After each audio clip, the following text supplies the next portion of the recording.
First News with Keeler in the morning on WIBX and WIBX950.com. Oversee our free money question this morning? I am. Yeah, you are. I knew There's it. been rumors that you've been trying very hard to give my money away. We'll get into that. To the wrong people, and, too. And Dred Scott coming up in a few minutes. Hal Stewart is running for Congress in the 22nd Congressional District. And Hal, I have a story up on our, which I should have referenced you in the story, but it was really about Claudia Tenney. A story on our website from last night about Tenney's opponent may very well be John Katko after redistricting is done. You might not even be facing her, Hal. Good morning. Good morning. How are you? And yeah, you're right. If I were a betting man, I would certainly put money that I will not be facing Claudia Tenney this year or next year. I do think that is what everybody, even Luke Perry from Utica College, is saying that is a potential likely outcome of redistricting. Where's Hal? Hal, tell Joe Habaika is in here. Habaika, Hal years ago told me that he used to listen to us on K-Rock. Remember? And Hal, we used to have a really positive song about Joe Habaika back then. That's before we got to know him. And he's in here today. So Habaika's asking, Hal, tell a little bit about yourself as you're running for Congress, and you're from further downstate. Right. Yeah. I grew up in Syracuse, so we were fortunate enough to have your show on K-Rock. I guess it'd be like 94, 95. I would listen. Yeah. But so I was born and raised there. Graduated high school, and straight out of high school, graduated next weekend. We had the party, and I was off that night for the Navy. Did my time in the Navy. I got out. I moved back, and almost immediately moved down to Binghamton, New York, where I am now. Mm-hmm. And that's where I am. I went to school. I graduated from Cortland with a history degree, and my plan was to be a history teacher. That's what I wanted to do. But as can happen, life changes quickly, and I find myself now in marketing, and here I am. There he is, Joe. You have any questions? Wasn't I here before when you interviewed him? We schedule him only when you're coming in. No, I mean, I think I don't. You may have been on the show. Hal was on a while back ago. Yeah, I remember. Yeah. Hal, I want to ask you. There's another story I did on our website from last night about Claudia Tenney's vote on this bill that would have removed certain Confederate icons and statues from the Congressional Museum. She voted against that. One of those was the Supreme Court Chief, Taney, who wrote the opinion on the Dred Scott decision, which basically said black Americans could not claim U.S. citizenship under the Constitution and could not petition the court for their freedom. That's one of those. Would you have voted differently on that, or do you feel it's just a blanket cancel culture situation?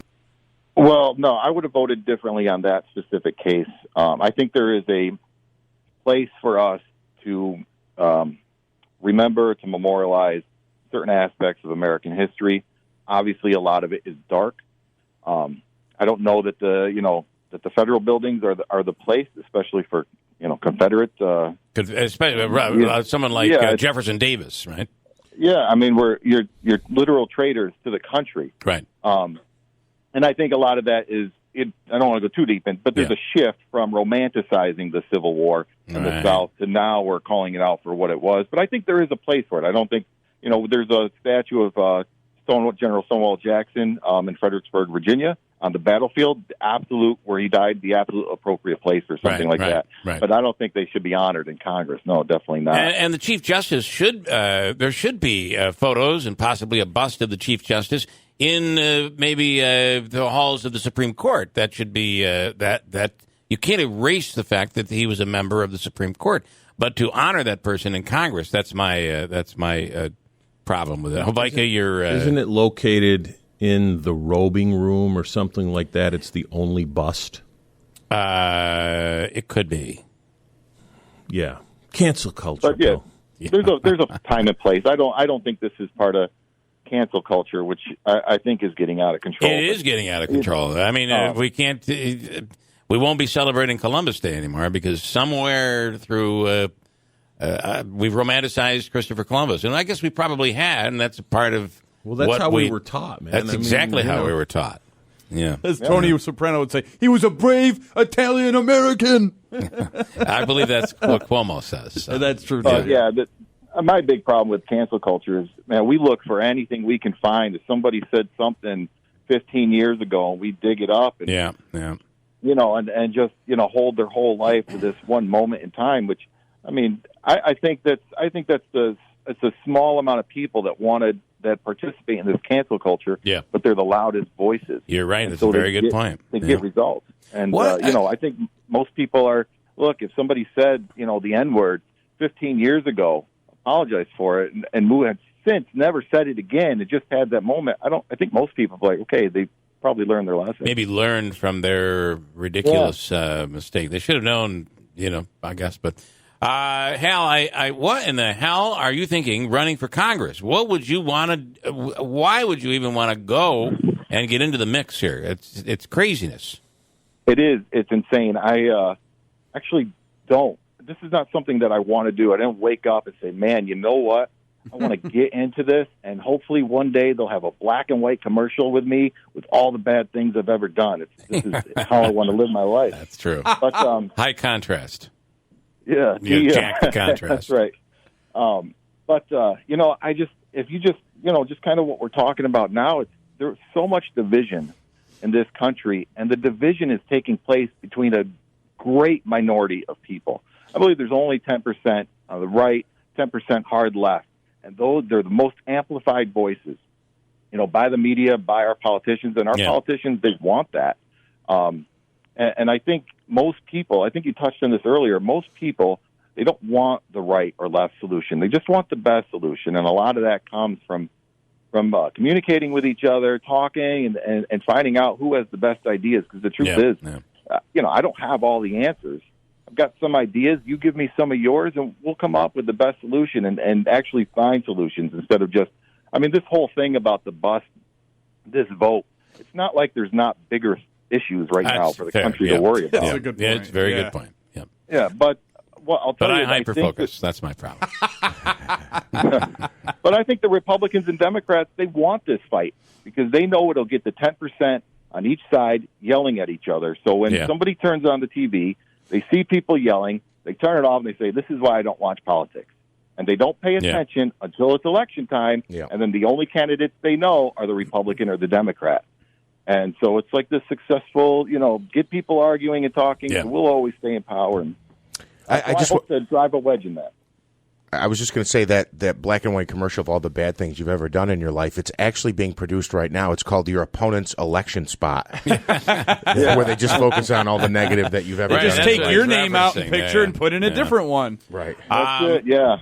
Do you have any other, as the Republican chair? Hal, are you running as a Republican or a Democrat? I'd forgotten that. Neither, independent. You're independent. No party affiliation whatsoever. Okay.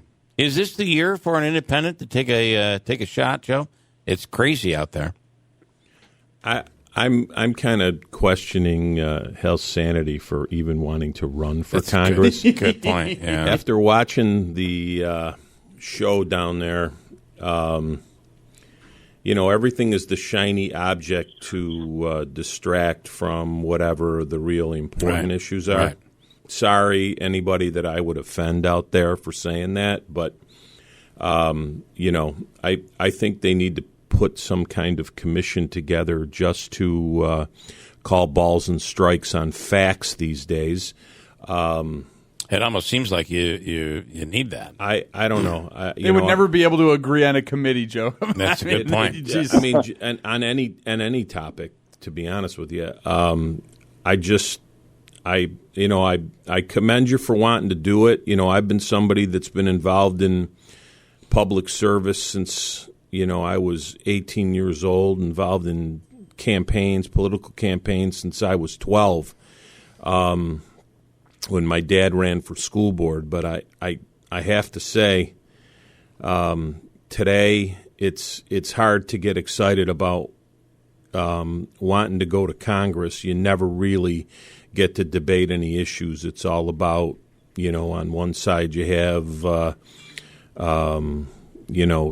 extremism on both sides, and nobody ever actually sits and debates issues. Yeah. So, man, that's the way we. Hal, I have somebody asking where you stand on the restrictions being further restrictions being proposed on gun rights. So I support the Second Amendment. I think we have the right to own a gun. Everybody has a right to defend themselves. I think, though, we also, as a society, as a country, we have a right, too, to say, well, there should be some restrictions applied instead of unfettered gun control. Some is stupid. The SAFE Act is dumb. I mean, to say you can only have 7 bullets in a magazine, I don't know what that solves exactly. Right, but, some it's stupid, but, I mean, universal background checks on every gun sale, I don't think, just like I think we should know who's coming in and out of this country, I think we should know who has guns. We talk all the time about mental health, but then we do nothing about it. Well, the only way we're going to know if somebody has a problem and shouldn't have a gun in their hands because they might go into a school and shoot some children is if we do background checks. We have to do something. It won't be foolproof, but I think we owe it to ourselves and to each other to have some sort of control on it. All right. And control doesn't mean we have a registry of every gun owner and every gun they have and all these things, but I don't think a simple background check is very restrictive. All right, Hal, we'll do this again, and I'm sorry we're a little behind this morning and only take a few minutes, but let's do it again and maybe at some point get you in studio as long as you're vaccinated. That's the rule here. That's right. No, fully vaccinated, yeah. Okay. So, all right, yeah. Cool. Thanks, Hal. We appreciate it. Good luck out there. No problem. Thank you. Okay. Speaking of shiny things, I wanted to ask him what his stance was on the Britney Spears conservatory. That's the big story out there, Joe. That's what everybody should care about. That's what we should all be focused on here. there's a lot of injustice in this world. There is. There definitely is. I mean, there was a whole "What About Me" yesterday when Bill Cosby was set free. Britney Spears is out there. Like, what are you? What about me? He's free and I can't redo my bathroom. It's unbelievable.